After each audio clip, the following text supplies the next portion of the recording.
Okay, so here's the result of staining the pantry wood with the briar smoke. I don't like it at all. You can see every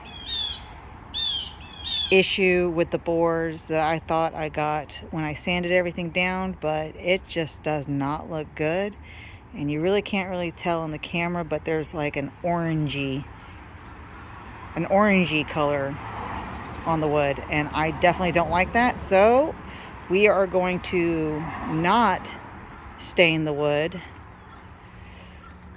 We are going to paint everything white like originally planned. So yep, that's what's going on.